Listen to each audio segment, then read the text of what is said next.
नमो नमो सतगुरु नमो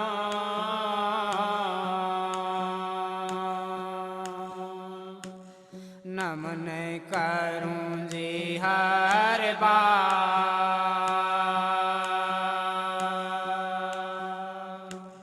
चरण कमल में राखियो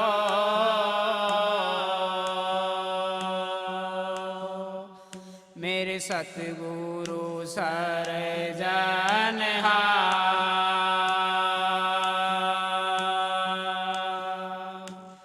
हाथ जोड़ करूं विनती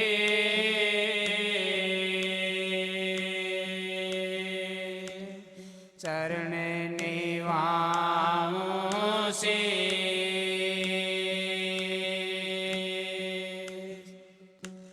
सतगुरु कंवर साहिब महाराज ने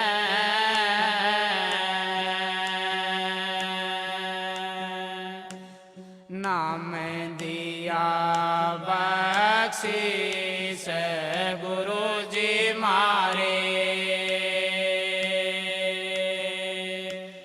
दया के दाता हो के जी राधा स्वामी नाम जो गावे सोए तेरे कल कलेश सब नाश सुख पावे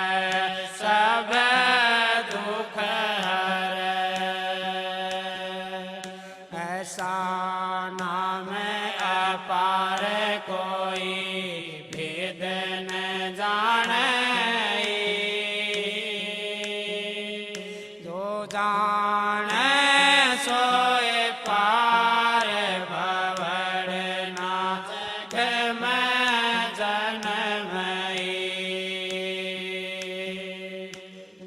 राधा स्वामी गाय के जन्म सुफल कर ले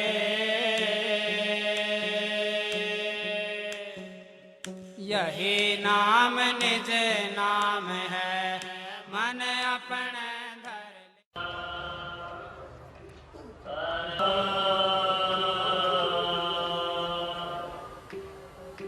मेरे सतगुरु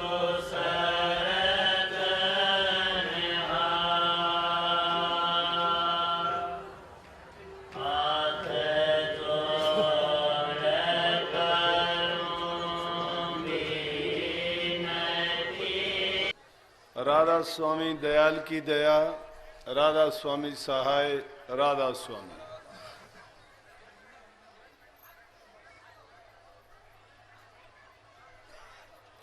प्यारी साध संगतियों, माताओं, बुजुर्गों, भाइयों,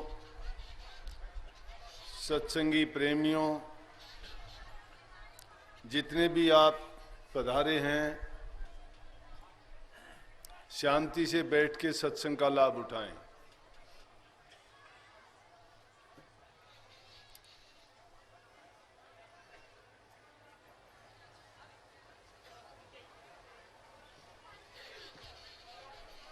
जगह की थोड़ी कमी होने के कारण बैठने में परेशानी होती है, कोई बात नहीं। जहां आपको बाहर जगह मिलती है वहां पे बैठ जाएं। आवाज बाहर तक सुनाई देगी, आराम से सत्संग सुन सकते हैं। लाभ उठाओ, जिसको जगह मिलती है बिना शोर किए अंदर आके शांति से बैठे। वैसे तो हर साल इसी मौसम में यहाँ पे सत्संग होता आया है, लेकिन मौसम के उतार चढ़ाव के कारण सरसों की फसल अभी तक कटी नहीं थी और थोड़े दिन लेट हुआ है। इसलिए आपको आने जाने में भी असुविधा हुई होगी। लेकिन अगर इसके बाद करते हैं तो गर्मी का मौसम आ जाता है, फिर सत्संग करने में काफ़ी संगत के लिए सेवा में भी परेशानी आती है। इसलिए अच्छा मौसम देख के ही सत्संग रखे जाते हैं। लेकिन सत्संगियों के लिए कभी परेशानी होनी नहीं चाहिए, क्योंकि जो सत्संग लाभ के लिए आएगा वो अपने सुख सुविधा और आराम की परवाह नहीं करेगा।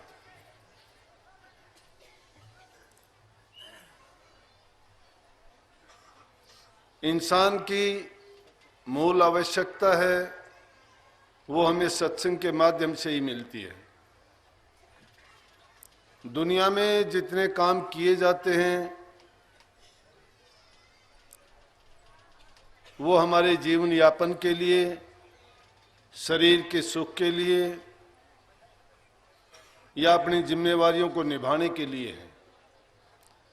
परंतु इनके पीछे जो एक विशेष काम छिपा होता है, और ज्यादातर तो इंसान ये भूल ही जाता है कि उसका मनुष्य का चोला धारण करने का उद्देश्य क्या था, कारण क्या था। परंतु जब कभी मौका मिलता है, उसकी याद ताजा होती है महापुरुषों के उपदेशों से, सत्संगों के माध्यम से। जब उनको इस बात का पता लगता है कि हम दुनिया में क्यों आए थे और किस प्रकार से हम अपने जीवन का पूरा लाभ उठा सकते हैं, तो वो इस मार्ग पर चल के अपने जीवन को कामयाब भी कर लेते हैं। मूल उद्देश्य था इंसान का चोला मिलने पे किसी महापुरुष की शरण में जाके उनसे ज्ञान लेके हमारी सब प्रकार की परेशानियों से, दुविधाओं से छुटकारा पाना। जैसा इस वाणी में भी आया कि कितनी अच्छी वाणी लिखी है कि सतगुरु मारी ज्ञान कटारी, मेरी दुविधा मिट गई सारी। अब दुविधा कहते किसको हैं? दो विधि, दो तरीके, दो तरफ, दो रास्ते जब हो जाते हैं वो दुविधा होती है। ये संसार भी दुविधा है। दो रास्ते कौन से थे? जिनमें एक रास्ते को तो हमने छोड़ ही दिया है।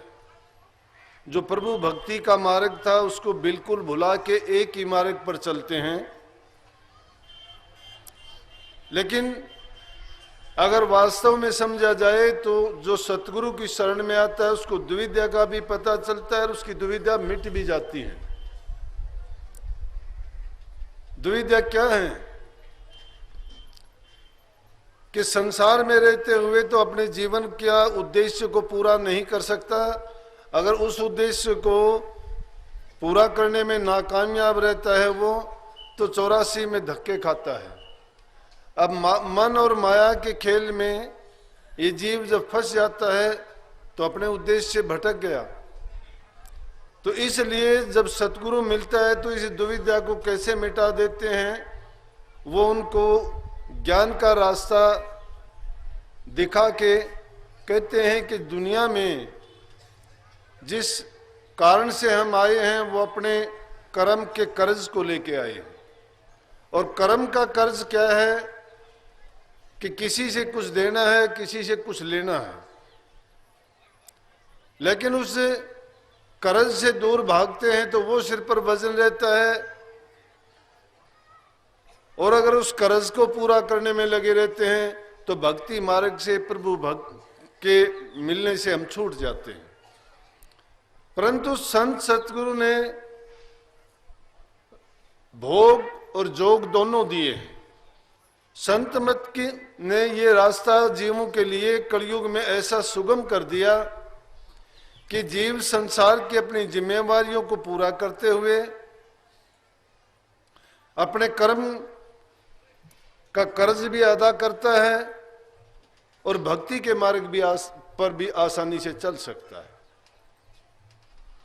क्योंकि जितने भी संत हुए हैं गृहस्थ में हुए हैं, गृहस्थ में रहते हुए ही उन्होंने जीवों को उपदेश दिया, सत्य मार्ग दिखाया, प्रभु भक्ति का तरीका सिखाया और अपनी दुनियादारी की जिम्मेवारियां पूरी करवाई और उसके साथ साथ उनसे भक्ति का भी पूर्ण काम करवा के उनको अपने निज घर भेजने का तरीका दिया।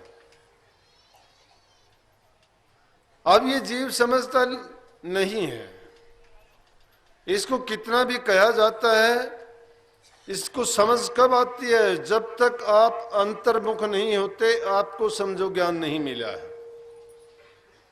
जब तक बाहरमुखी हो, बाहरमुखी का मतलब जब बाहर की कार्रवाई जितने भी करते रहते हो वो नाम मरी के लिए हैं, वो मान बढ़ाई के लिए हैं, वो इज्जत शोहरत के लिए हैं, और जो इन चीजों में फंसता है वो असली चीज से वंचित हो जाता है।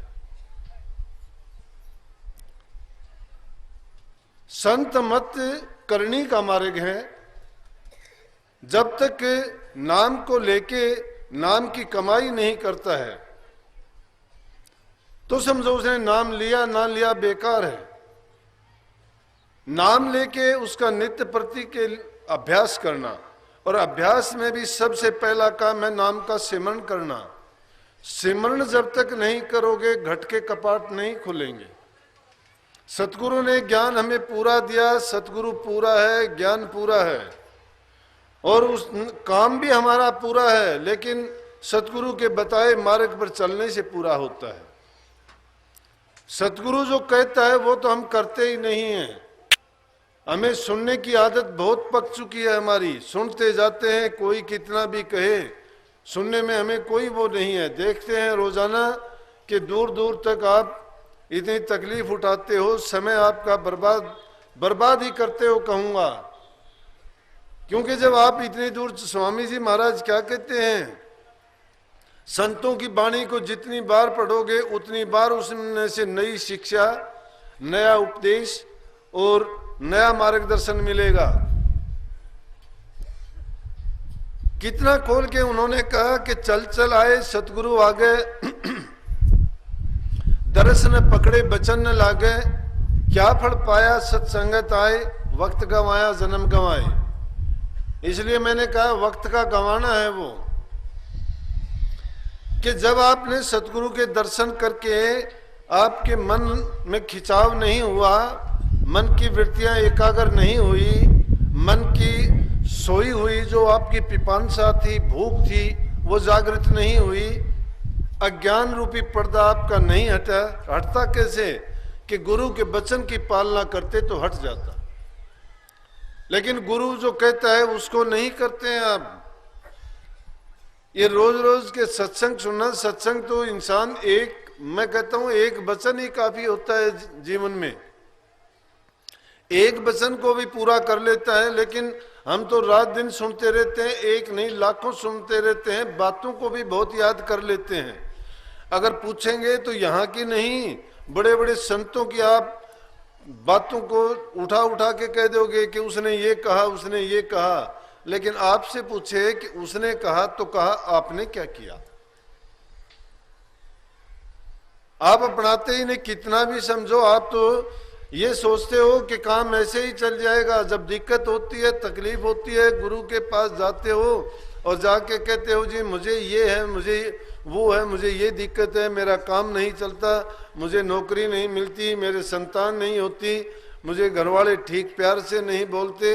अरे दुनिया में अगर तुम जैसा चाहते हो वैसा कर सकते हो, ऐसा सिद्ध हो चुका है, एक से नहीं अनेक बार सिद्ध हुआ है।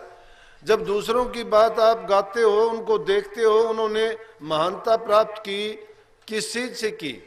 कि जिन लोगों ने त्याग किया उनको सब कुछ मिला, जो त्यागता नहीं है उसको मिलता कुछ भी नहीं है। जो त्यागता है, त्याग किस चीज का करोगे? बुराइयों का आप त्याग करो। जिस चीज का भी त्याग करते चले जाओगे आपके मन में कुछ करने की, मन पर कंट्रोल की, धैर्य की, सहनशीलता की आदत पड़ जाएगी। जो आदमी त्याग कर ही नहीं सकता, ना आप सुख त्यागते हो, ना आप भूख त्यागते हो, ना आप नींद त्यागते हो, ना आपका कोई संयम है। अगर मन पर, इंद्रियों पर संयम करना चाहते हो तो जरूरी है कि आपको उसकी आदत डालनी पड़ेगी। वो जब आदत पड़ जाएगी तो धीरे धीरे करके आप मन की जो चाल है उसको आप अपने तरीके अनुसार कर सकोगे। काम बस में नहीं आता है, मन कभी आया भी नहीं किसी के, लेकिन ये है कि उसको सही मार्ग पर ला सकते हो। मरता नहीं है मन, काबू कर लोगे, उससे अच्छा करवा सकोगे। हर चीज में ये गुण है। अगर वो बुरे रास्ते पर चल पड़ती है तो तबाही करती है, उसको अच्छे मार्ग पर लगा देते हो तो सुख और सुविधा आपको प्रदान करती है। लेकिन उसके लिए लगन, तड़प होनी चाहिए। और शिष्य के लिए जरूरी है कि अपने सुख सुविधा को त्यागे, लगन गुरु के दर्शन पर और वचन में जमा दे। लगन जब तक उसको नहीं लगती तब तक हमारा व्यर्थ है सत्संगों में आना, और वो समय की बर्बादी है। गुरु क्या कहते हैं? गुरु कहते हैं कि अगर हमने बुराइयां नहीं त्यागी तो अच्छाइयां कहां से आएंगी, किस जगह पर टिकेंगी वो?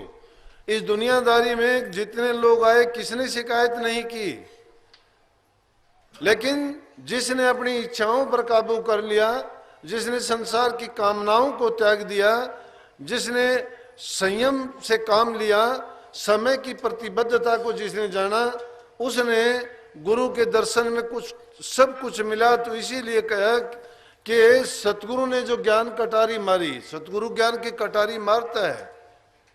और वो ज्ञान कटारी क्या काटने की है? दुविधाओं को काटने की है। आपकी जितनी परेशानियां हैं, काम है, क्रोध है, लोभ है, मोह है, अहंकार है, इच्छा है, तृष्णा है, वासना है, ये सारी की सारी दुविधाएं हैं। इन दुविधाओं को, इन परेशानियों को सतगुरु कैसे काटता है कि वो ज्ञान का चक्षु खोल देता है। हमें वो नुक्ता बताता है कि जो भी संसार के काम हैं वो हमने किए हैं, पिछले जन्मों का कर्म फल है।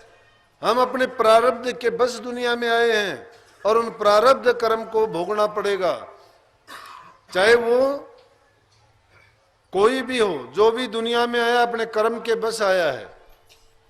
लेकिन वो कर्म भोगते भोगते हमने बहुत सी योनियां देखी हैं, लेकिन याद नहीं है हमें। याद होती तो हम अच्छी तरह से जान सकते थे। ये भी एक खेल है काल महाराज का कि उसने इन जीवों पर ये पाबंदी लगवा दी थी कि इन जीवों को याद ही ना रहे कि वो किस योनि से आए थे, क्या क्या उसने कर्म किए थे। अगर ये सबको याद होता तो शायद ये मौका मिलने पे कोई नहीं चूकता। लेकिन ये खूबी किन के पास होती है? जो सत्य पुरुष के भेजे हुए, सत्य पुरुष के नुमाइंदे इस दुनिया में इन जीवों को रास्ता दिखाने के लिए संत रूप धर के आते हैं।